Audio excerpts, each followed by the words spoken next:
નમસ્કાર વિદ્યાર્થી મિત્રો, હું છું ભરત ચુડાસમા. ફરીથી આજે દધીસી શૈક્ષણિક સ્કૂલની અંદર આપનું હાર્દિક સ્વાગત છે. આપણે આગળના નેક્સ્ટ લેક્ચરની અંદર શ્વસન વિશે માહિતી મેળવી હતી કે જારક શ્વસન અને અજારક શ્વસન કોને કહેવાય. ત્યારબાદ આજના લેક્ચરની અંદર મનુષ્યના શ્વસન વિશે માહિતી મેળવશું. બટ આગળના લેક્ચરમાં થોડું રિવિઝન આપણે અત્યારે કરશું કે જારક શ્વસન અને અજારક શ્વસન કોને કહેવાય. પ્રથમ ટોપિક જારક શ્વસન અને અજારક શ્વસન. યાદ રાખજો, જે શ્વસન ઓક્સિજનની હાજરીમાં થાય, યાદ રાખજો ફરીથી રિવિઝન, જે શ્વસન ઓક્સિજનની હાજરીમાં થાય તેવા શ્વસનને કેવું કહેવાય તો કે જારક શ્વસન. જે શ્વસન ઓક્સિજનની ગેરહાજરીમાં થાય તેવા શ્વસનને કેવું કહેશું તો કે અજારક શ્વસન. યાદ રાખજો, જારક શ્વસનમાં ભાગ કોણ કોણ ભજવે તો કે જારક શ્વસન છે એ કોષરસ અને કણાભ સૂત્રમાં થાય, જ્યારે અજારક શ્વસન ફક્ત કોષરસની અંદર થાય.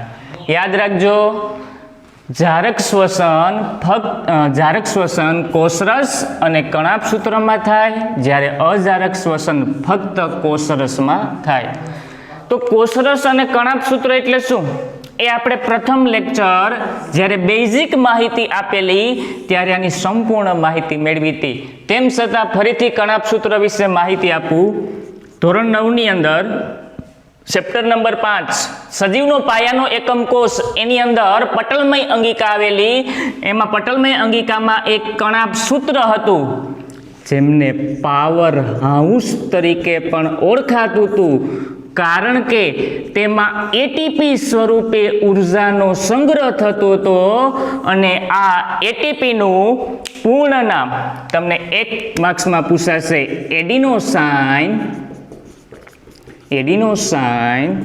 ટ્રાઇફોસ્ફેટ. ત્યારબાદ નેક્સ્ટ ટોપિક જોઈએ જારક શ્વસનની અંદર. જારક શ્વસનમાં અજારકની તુલનામાં ખૂબ જ ઓછી ઉર્જા ઉત્પન્ન થાય. પ્રશ્ન થાય કે સાહેબ જારકમાં ઓછી ઉર્જા કેમ અને અજારકની અંદર ઉર્જાનું પ્રમાણ ઓછું અને જારકમાં વધારે કેમ?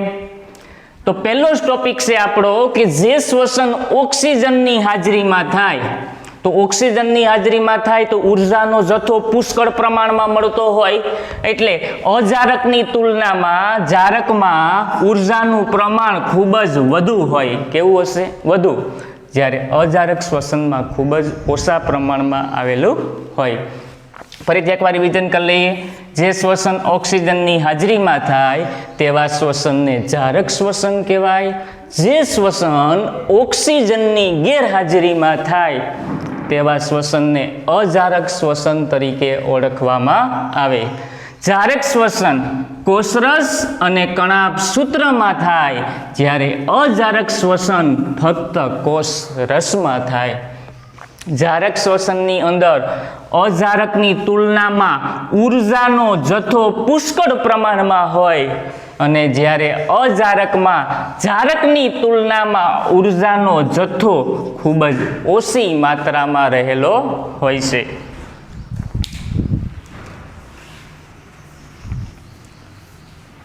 હવે આગળ આપણે મનુષ્યના શ્વસન વિશે માહિતી મેળવીએ.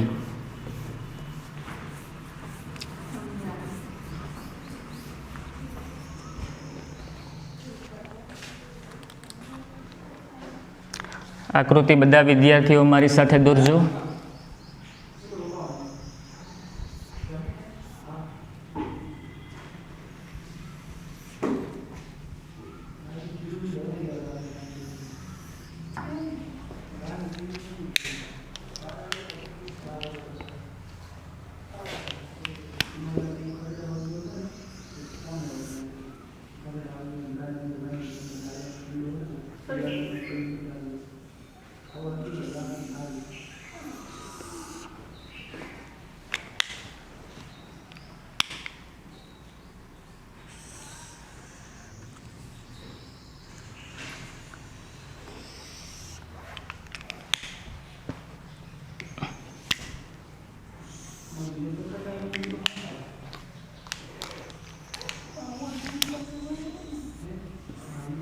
કમ્પ્લીટ ધ્યાન લેક્ચરમાં બધાનું આકૃતિ મારી સાથે કમ્પ્લીટ દોરવી બધા વિદ્યાર્થીઓએ, જેથી કરીને તમે સરળતાથી સમજૂતી મેળવી શકો.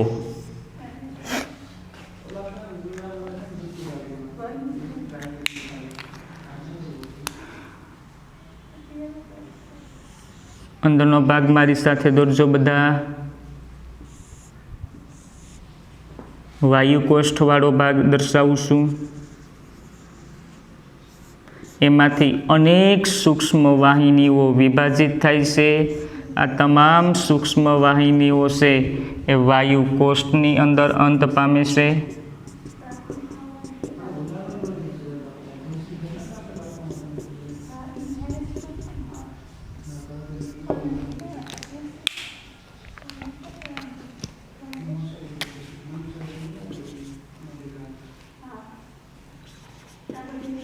બાહ્ય નાસિકા છિદ્ર, નાસિકા કોટર,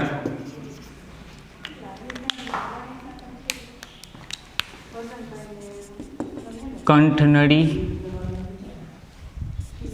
શ્વાસ નળી, શ્વાસ વાહિનીઓ, ફેફસા, અત્યંત સૂક્ષ્મ શ્વાસ વાહિનીઓ,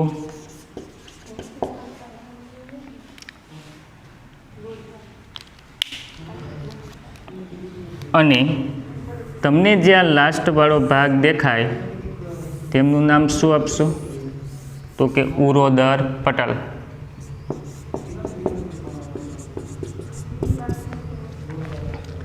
યાદ રાખજો, પ્રથમ ભાગ બાહ્ય નાસિકા છિદ્ર,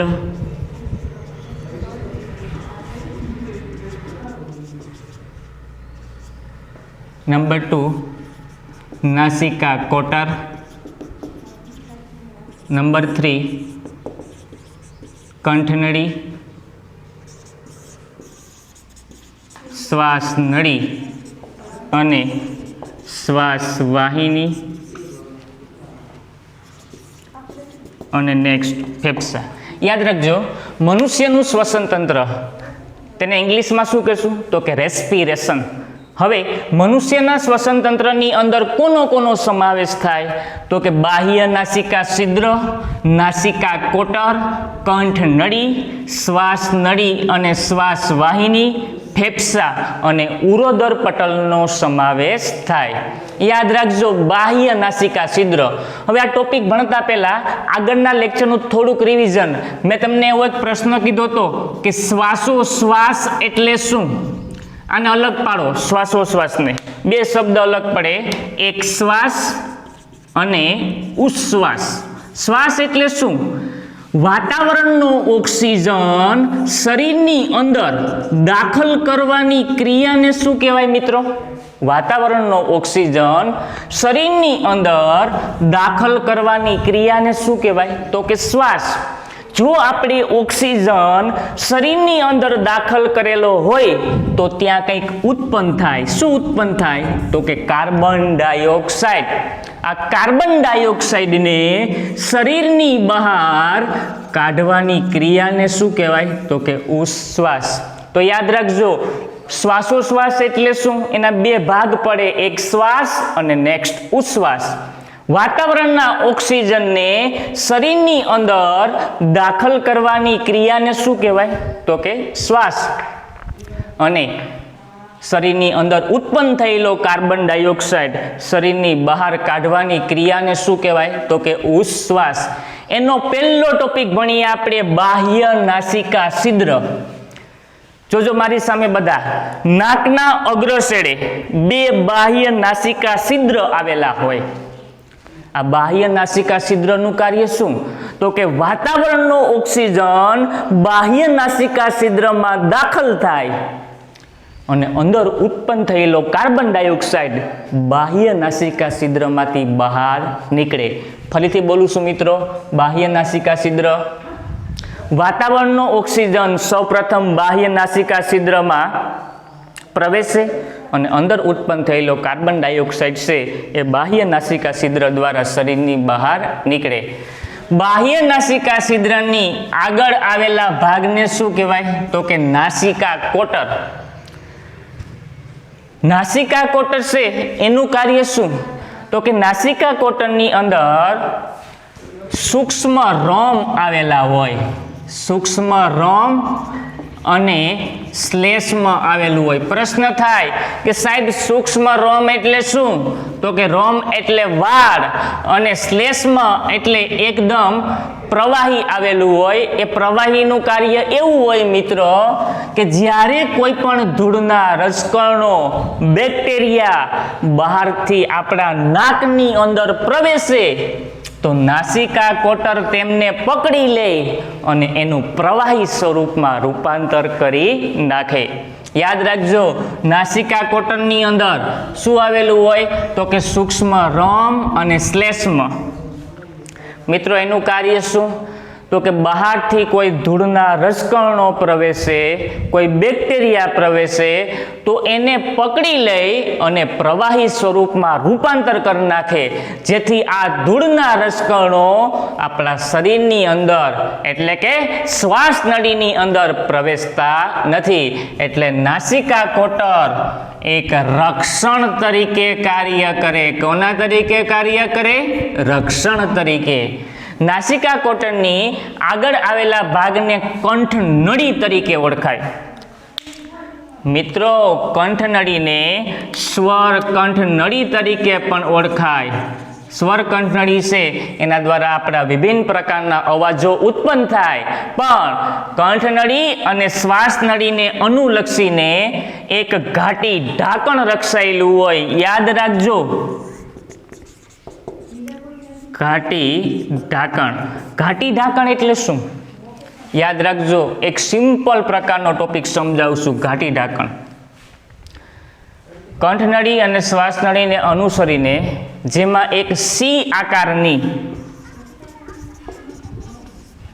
કાસ્થિમય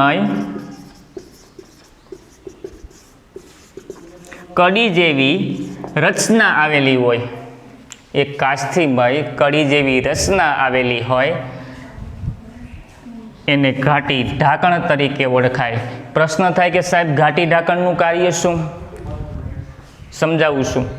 જ્યારે આપણે ખોરાક શરીરમાં પ્રવેશે એટલે કે અન્નનળીમાં પ્રવેશે ત્યારે ઘાટી ઢાંકણનું કાર્ય છે શ્વાસ નળીને બંધ કરી દેવી. કેમ બંધ કરી દેવી? તો કે જ્યારે ખોરાક અન્નનળીમાં પ્રવેશે અને શ્વાસ નળીમાં ન પ્રવેશે એટલા માટે ઘાટી ઢાંકણ છે એ શ્વાસ નળીને બંધ કરી દેશે. એટલા માટે આપણો ખોરાક છે એ શ્વાસ નળીમાં પ્રવેશતો નથી. જો શ્વાસ નળીમાં ખોરાક પ્રવેશે તો શ્વાસ નળીમાં શ્વાસોશ્વાસની ક્રિયામાં ઘણી બધી તકલીફો પડે. એટલા માટે ઘાટી ઢાંકણ પણ એક રક્ષણ તરીકે કાર્ય કરે. શ્વાસ નળી અને શ્વાસ વાહિનીની વાત કરીએ. આ એક શ્વાસ નળી છે, જોજો, જેમાંથી શ્વાસ વાહિનીઓ વિભાજિત થાય. અત્યારે મેં તમને બે બતાવી. આ શ્વાસ વાહિનીઓ વિભાજિત થઈ. આ શ્વાસ વાહિનીઓ છે એ અત્યંત સૂક્ષ્મ શ્વાસ વાહિનીઓમાં વિભાજિત થાય. અત્યંત સૂક્ષ્મ શ્વાસ વાહિનીઓ એટલે શું? મેં તમને આગળના લેક્ચરમાં એક ટોપિક સમજાવ્યો હતો કે આ એક કૂવો હોય. આ કૂવામાંથી મારે પાણી બહાર કાઢવું હોય તો પાઇપલાઇન જોઈએ. પાઇપલાઇનમાંથી કોઈ જમીનની અંદર પાણી આપણે કોઈ મોલને પાવું હોય તો એના માટે ટપક પદ્ધતિનો ઉપયોગ કરતા હતા. આ ટપક પદ્ધતિ છે એ નાની સૂક્ષ્મ વાહિનીમાં વિભાજિત થઈ ગઈ હતી. એટલા માટે હું તમને કહેવા એવું માગું છું કે પ્રથમ એક પાઇપલાઇન હતી, એકમાંથી 3 થઈ, 3માંથી ઘણી બધી સંખ્યાઓમાં શ્વાસ વાહિની વિભાજિત થઈ. તો આનું ટપક પદ્ધતિ જેવું કાર્ય છે, બરાબર. અને એ શરીરના એક એક વાયુકોષ સુધી પૂરતા પ્રમાણમાં ઓક્સિજન છે એ પૂરો પાડે. હવે યાદ રાખજો, ફેફસા અને ઉરોદર પટલની વાત કરીએ કે જ્યારે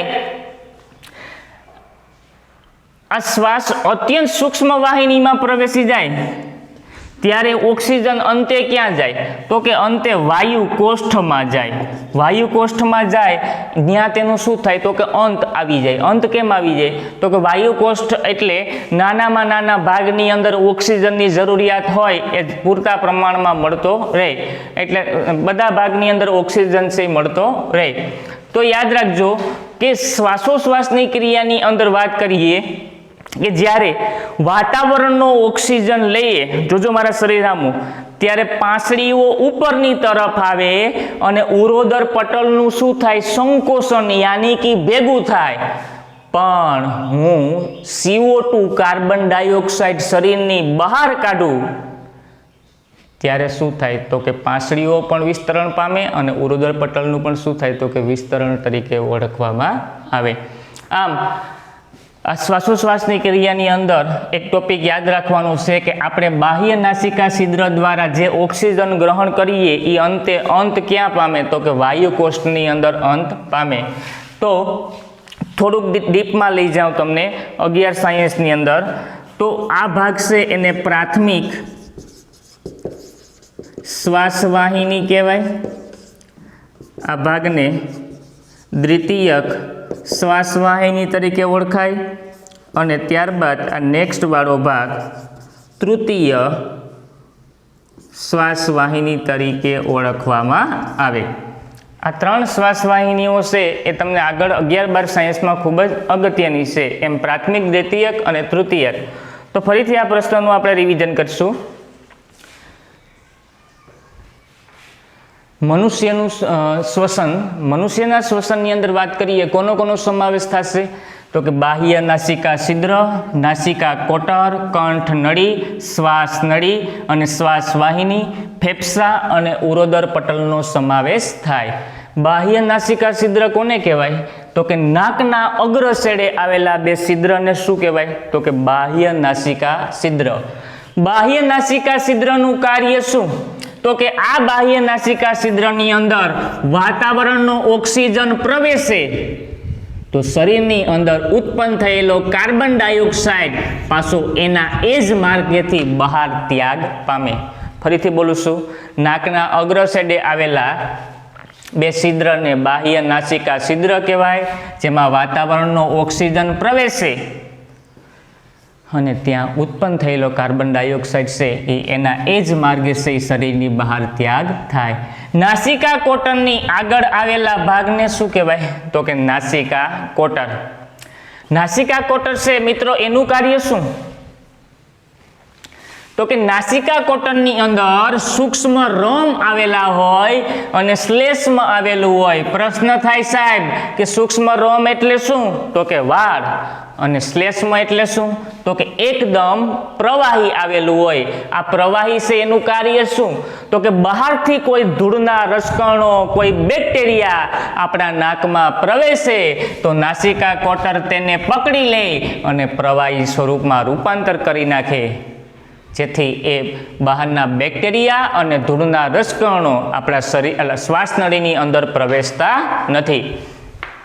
નાસિકા કોટરની આગળના ભાગને કંઠનળી તરીકે ઓળખવામાં આવે છે. કંઠનળીને સ્વર કંઠનળી તરીકે પણ ઓળખવામાં આવે, જેમાં એક સી આકારની કાસ્થિમય કળી જેવી રચના હોય, જેમાં ઘાટી ઢાંકણ રક્ષાયેલું હોય. ઘાટી ઢાંકણનું કાર્ય શું? કે જ્યારે ખોરાક અન્નળીમાં પ્રવેશે ત્યારે ઘાટી ઢાંકણમાં આ સી આકારની કાસ્થિમય કળી જેવી રચના શ્વાસનળીને બંધ કરી દે, જેથી ખોરાક અન્નળીમાં પ્રવેશે એ શ્વાસનળીમાં પ્રવેશતો નથી. બાકી જો ઘાટી ઢાંકણ ના હોત તો પ્રશ્ન શું થાત? તો કે ખોરાક છે અન્નળીમાંય પ્રવેશે અને શ્વાસનળીમાંય, તો આપણી શ્વાસોશ્વાસની પ્રક્રિયામાં પણ પ્રશ્ન આવે. એટલા માટે ઘાટી ઢાંકણ છે રક્ષણ તરીકે કાર્ય કરે. એની આગળના ભાગને શ્વાસનળી અને શ્વાસવાહિની તરીકે ઓળખવામાં આવે છે. શ્વાસનળી એક લાંબી નળી જેવી રચના છે અને શ્વાસવાહિની છે એ અલગ અલગ ભાગની અંદર વિભાજિત થાય. આ શ્વાસવાહિનીઓ છે એ અત્યંત સૂક્ષ્મ શ્વાસવાહિનીઓમાં વિભાજિત થાય અને અંતે ક્યાં જાય? તો કે ફેફસામાંથી વાયુ કોષ્ઠમાં અંત પામે, એટલે શરીરના બધા ભાગોને પૂરતા પ્રમાણમાં ઓક્સિજન છે એ મળતો રહે. તો વિદ્યાર્થી મિત્રો, આજે આપણે મનુષ્યના શ્વસન તંત્ર વિશે માહિતી મેળવી.